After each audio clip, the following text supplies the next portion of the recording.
Sziasztok! A mai videóban készültem nektek néhány hasznos tippel, hogy hogyan is utazhattok szép helyekre minél olcsóbban.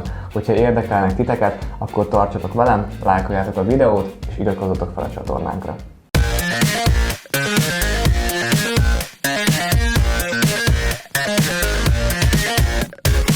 A legfontosabb ugye először is a helyszínnek a kiválasztása.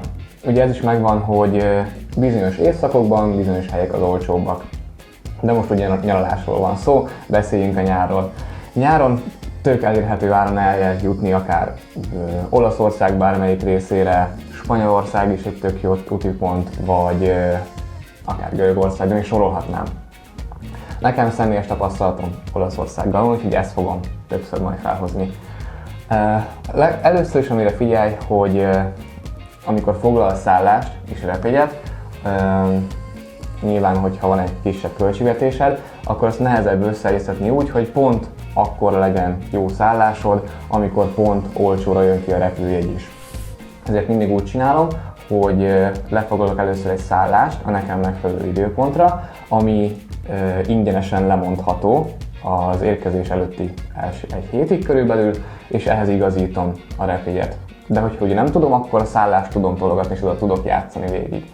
A repjegyre van egy nagyon jó oldal, a Momondo, van több is, de én ezt használom, ami a légitársaságoknak az összes járatát összeválogatja neked, és összerakja akár átszállásokkal is a legolcsóbb kombinációt. Amire még érdemes figyelni, az az, hogy melyik reptérre akarunk érkezni.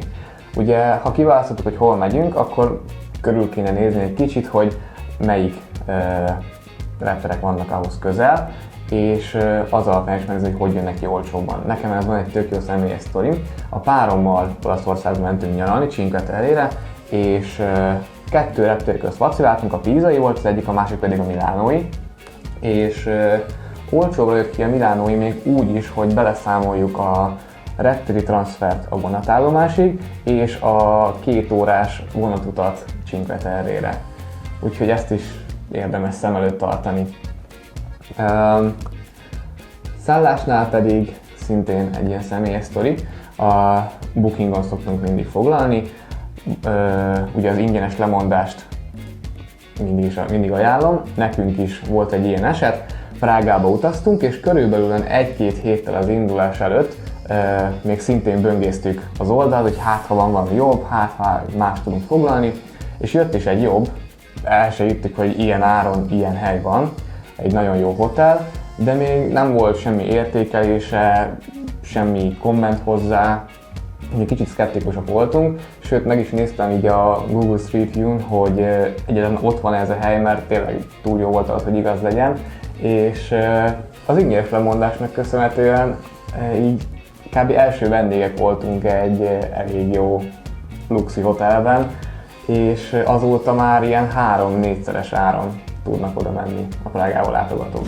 És nagyon fontos továbbá előre tervezni. Tényleg mindent. Én ehhez általában lusta vagyok, és csak a párom noszogatására szoktam elkezdeni csinálni, de tényleg mindent értek, hogy mit akartok megnézni, akár a közlekedés, mivel fogtok ott a helyszínen utazni, milyen éttermekbe akartok beülni, ezek mind-mind rengeteget tudnak faragni a költségen, főleg akkor, hogyha az adott látnivalókhoz a belépőt online veszitek meg, mivel időt is spóroltok azzal, hogy nem álltok sorba, plusz általában olcsóbb is, mint hogyha a helyszínen vásárolnád meg.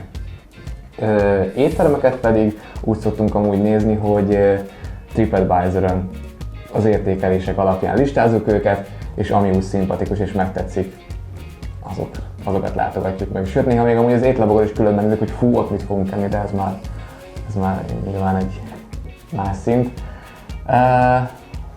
Továbbá szoktunk magunkkal vinni néha itthonról is, mit tudom én, zacskósleves, vagy ilyesmi, hogyha tudjuk, hogy nem lesz úgy időnk, mert kicsit szorosabb az időbeosztásunk, de ezekkel sokat lehet még faragni.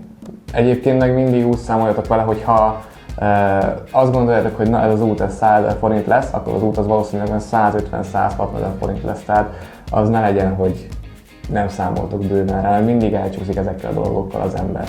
Köszönöm, hogyha megnézted a videómat, remélem, hogy hasznos volt számodra, és találkozunk legközelebb. Ne felejtsétek el feliratkozni a csatornánkra, és lájkoljátok a videót. Sziasztok!